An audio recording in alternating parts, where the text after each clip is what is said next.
제4장.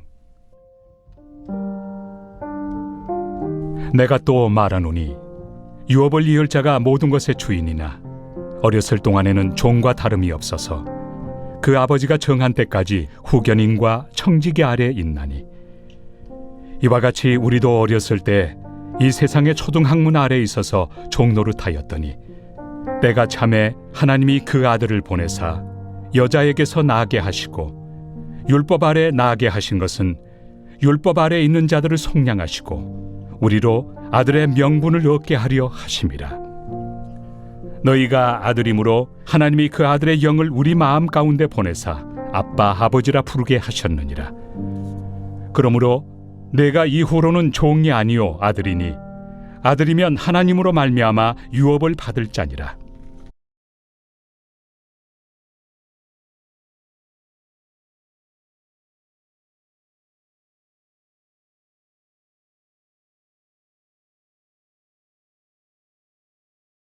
일을 말씀하고 있습니다. 첫 번째로 우리가 기억할 것은 하나님의 때가 있다. 여러분, 성경에 때라는 단어가 여러 가지가 있어요. 그 중에 대표적인 게 카이로스라는 단어와 크로노스라는 단어, 여러분 많이 들어보셨을 거예요. 하나님의 시간과 인간의 시간. 2024년 오늘 추석, 그러면요, 이거는 인간의 연대기적인 시간이에요.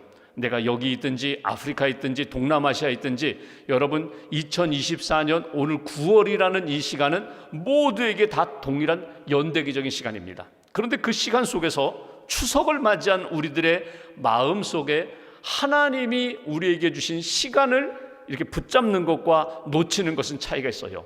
은혜의 시간, 감사의 시간, 기도하는 시간, 사랑을 느끼고 사랑을 베푸는 시간, 하나님의 마음과 하나님의 뜻에 맞추어서 하나님이 정한 때에 믿음의 사람들에게 주신 그 마음을 붙잡고 순종하기도 하고 헌신하기도 하고 사랑을 붙잡고 감사하기도 하고 사랑을 베풀면서 은혜를 증거하는 삶, 하나님의 마음에 맞추어서 하나님의 시간으로 살아갈 수도 있고, 반대로 하나님이 주시는 은혜의 뜻은 다 잃어버리고 생각하지 않고 관심도 없고 오직 인간의 먹고 마시고 즐기고 인간의 즐거움과 쾌락을 위하여 추구하는 시간이라면, 하나님의 시간을 놓치고 인간의 시간으로 가득 채워서 살아가는 인생의 모습이 될 수 있어요. 하나님의 때가 있거든요. 오늘 우리에게 주시는 하나님의 은혜, 하나님의 시간, 하나님의 뜻 딱 붙잡으시라는 거예요. 한 가지만 붙잡으시면 돼요. 금년 추석에는 내가 가족들, 부모님과 형제와 자녀들을 생각하면서 나는 이것을 감사하리라.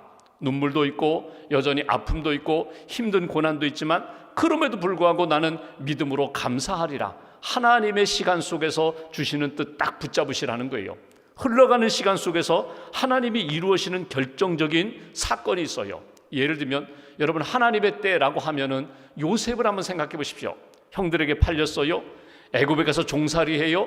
잘 섬겼는데 억울하게 누명 쓰고 보디발 아내가 그냥 자기를 감옥에 쳐넣어요. 성적으로 유혹했다가 믿음을 지키고 거절하니까 감옥에 들어가서 억울하게 종살이해요. 감옥살이를 해요. 그런데 하나님의 시간 속에서 하나님이 요셉을 이렇게 다듬으셔서 결정적인 시간에 요셉으로 하여금 꿈 해몽을 하게 하시고 총리 자리에 오르게 하시고 자기 형제들과 가족을 다 애굽으로 초청하여 구원의 도구로 쓰임받는 것을 보게 됩니다. 그러니까 하나님의 결정적인 시간을 딱 놓고 보면은 그 이전에 이루어졌던 고난과 아픔과 여러 가지 힘든 시간은 이 하나님의 결정적인 구원의 때를 맞추어서 준비된 하나님의 시간이거든요. 그러니까 오늘 너무너무 좋을 수 있어요. 야, 맞아, 하나님이 이렇게 내게 열매를 주시는구나. 그래서 하나님께 감사할 수도 있지만, 오늘 내가 요셉이 감옥에서 요셉이 종살이하면서 겪었던 그 고난의 시간처럼 힘든 시간으로 내가 오늘 이렇게 이어갈 수도 있다는 거예요. 모세를 보십시오. 120년 동안 살았는데 80년을 왕궁에서 살기도 하고 광야에서 살기도 했어요. 그런데 하나님은 결국 모세를 이 땅에 보내신 뜻은 80세의 부름을 받아 하나님 앞에서 40년 동안 하나님의 사역자로 쓰임받을 수 있도록 준비케 하신 시간이거든요. 하나님의 때가 있다. 하나님이 이루어 가시는 때가 있다. 그렇다면 나는 하나님의 그 구원과 은혜의 역사 시간 속에 내가 지금 있는 이 시간은 어떤 시간인가, 그 의미를 잘 찾으시라는 거예요. 하나님의 때에 계속해서 하나님 앞에 기도하며 하나님의 뜻을 구하고 내게 주신 은혜 놓치지 않는 하나님의 사람이 되어라. 또 하나 하나님의 방법이 있어요. 하나님의 방법은 어떤 방법이에요? 제가 4절 보실까요?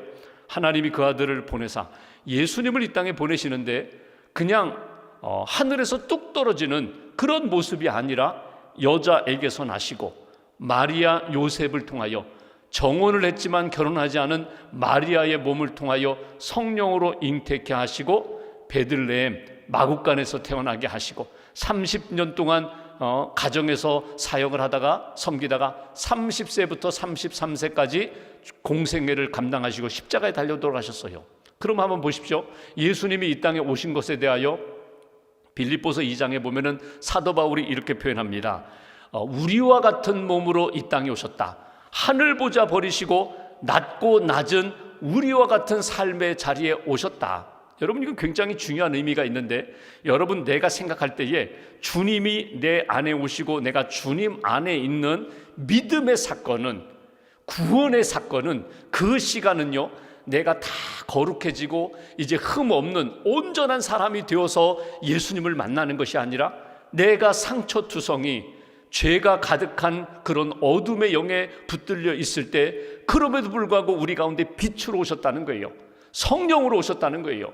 그러니까 내 있는 삶의 자리, 하나님 앞에서 내가 정말 내가 구원받기를 원합니다. 가난한 심령으로 섰을 때 우리의 삶의 자리에 주님이 오셔서 우리를 변화시켜 주시고 빛의 자녀로 하나님의 백성으로 삼아 주셨던 그 하나님의 방법으로 오늘 우리의 삶을 이어가게 하신다. 여러분 보십시오. 내가 생각할 때에 내가 완벽해지고 내가 다 준비되고 거룩해지면 하나님의 은혜와 복을 크게 경험하고 하나님이 기뻐하시는 삶을 살 것 같은데 그렇지 않아요. 내가 거룩하게 준비된 상태에서도 하나님이 나를 받아 나를 들어 쓰시기도 하지만 여전히 나는 부족해요. 여전히 허물이 많아요. 여전히 내 안에 상처도 있고 여전히 고난도 있고 연약함도 있어요. 그럼에도 불구하고 우리 안에 오셔서 우리를 붙들어 주시고 하나님이 기뻐하시는 믿음의 사람으로 만들어 주신다. 우리가 바울 서신을 보고 있는데 바울이요 온전하기 때문에 하나님 앞에 이렇게 크게 쓰임 받은 것 아니에요. 그도 여전히 부족함이 있어요. 육신의 질병도 있어요. 사람들과의 갈등도 계속 있었어요. 그럼에도 불구하고 하나님이 바울을 붙들어서 하나님의 사역자로 사용하신 것처럼 하나님 오늘 내가 기도하면서 내 모습 그대로 주님 받아주세요. 우리 가정 하나님 앞에 부족함도 있고 부끄러움도 있고 상처도 있지만 우리 가정 안에 오셔서 우리 가정을 붙들어 주세요. 하나님의 방법으로, 내 방법이 아니라 세상과 인간적인 방법이 아니라 하나님의 뜻 가운데 우리 가정을 꼭 붙들어 주시고 하나님의 뜻 가운데 일으켜 주시고 치유하시고 회복시켜 달라고, 이것이 오늘 주시는 메시지예요. 그리고 마지막 하나님만이 주시는 복이 있어요.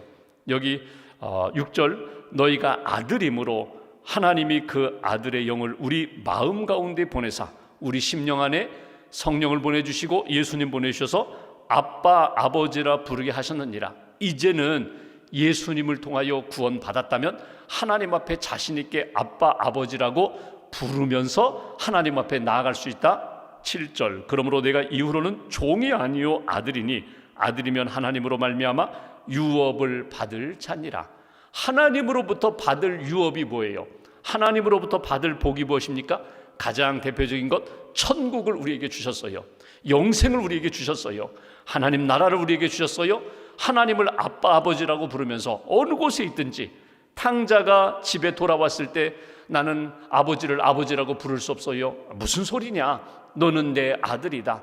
잃었다가 찾은 내 아들이다. 죽었다가 다시금 살아 돌아온 내 아들이다. 나를 아버지라고 불러. 하나님을 아버지라고 부르면서 하나님과 교제할 수 있도록 하나님이 우리에게 주신 천국 선물을 받아서 살아가는 백성이 될 수 있도록 우리에게 은혜를 주셨다. 여러분, 세상에서 얻을 수 없는 가장 중요한 영적인 복을 우리에게 주셨어요. 더하여 하나님이 우리 가정 안에 우리 일터에 주시는 놀라운 은혜가 있거든요. 그거 놓치지 말아라. 미국의 JC 페니 백화점이 있습니다.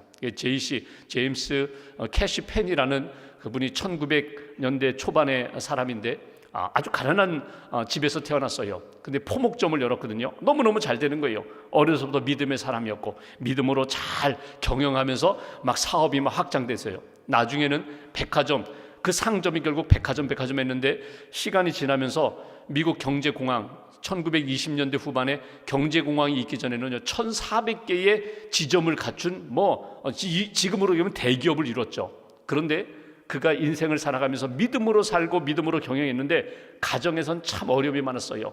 첫 번째 아내 사별하고 두 번째 아내도 사별하고 그리고 자기의 사업체도 대공황이 오면서 모두가 다 손들은 파산 지경까지 이르렀어요. 그러니까 그때가 50대 중반이었는데 본인이 도저히 살 수 없어서 요양원에 들어갑니다. 그리고 가족들에게 편지 쓰고 나는 이렇게 생을 마감한다고 자기가 모든 걸 다 정리했어요.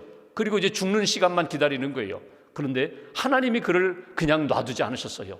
어느 날 이렇게 그냥 죽음의 시간을 기다리는데 병원 안에 있는 요양병원 안에 있는 그 예배당에서 찬송 소리가 들립니다. 너 근심하지 말아라, 내가 너를 지키리라. 너 두려워하지 말아라, 내가 너를 지키리라.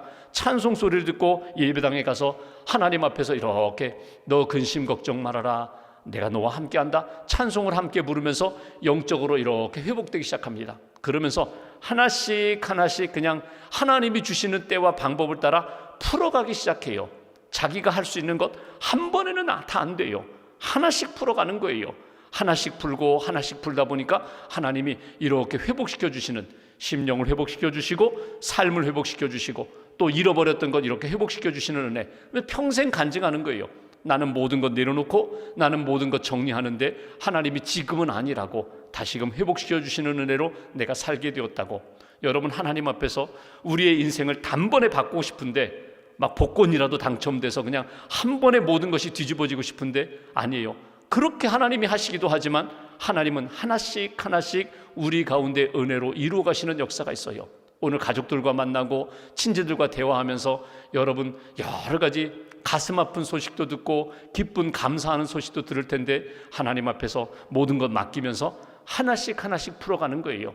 하나씩 기도하고 맡기고 하나 풀어가시는 하나님의 역사에 대하여 의지하고 고백하고 감사하고, 그리고 하나님이 남은 생에 오늘 말씀처럼 하나님의 때가 있다, 하나님이 이루어 가시는 방법이 있다, 하나님이 주시는 복이 있다, 놓치지 마시고 하나님의 은혜 가운데 믿음으로 감사함으로 한 걸음 본향을 향하여 걸어가는 저와 여러분 되시기를 주님의 이름으로 기원합니다. 기도하겠습니다. 말씀 붙잡고 우리가 함께 기도합니다. 이 아침에도 하나님의 시간 속으로 우리를 불러주셔서 감사합니다. 하나님의 은혜의 자리로 이끌어 주셔서 감사합니다.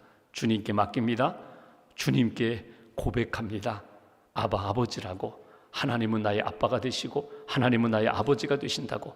주의 자녀된 우리들 오늘도 여러 가지 어려운 일들을 만났지만 주님께 맡깁니다. 우리의 모든 인생에 감사할 일들 하나님의 은혜였음을 고백합니다. 특별히 명절 아침에 기도하며 하나님의 시간과 하나님의 방법, 하나님의 주시는 은혜와 복을 놓치지 말라고 이 말씀 간직하고 믿음으로 감사함으로 오늘 하루 주의 은혜로 채워가도록 도와달라고 주님께 맡깁니다. 근심, 염려, 두려움이 아니라 감사와 평안과 기쁨의 인생이 될 수 있도록 함께 해달라고 말씀 붙잡고 함께 기도하겠습니다. 주님 감사합니다.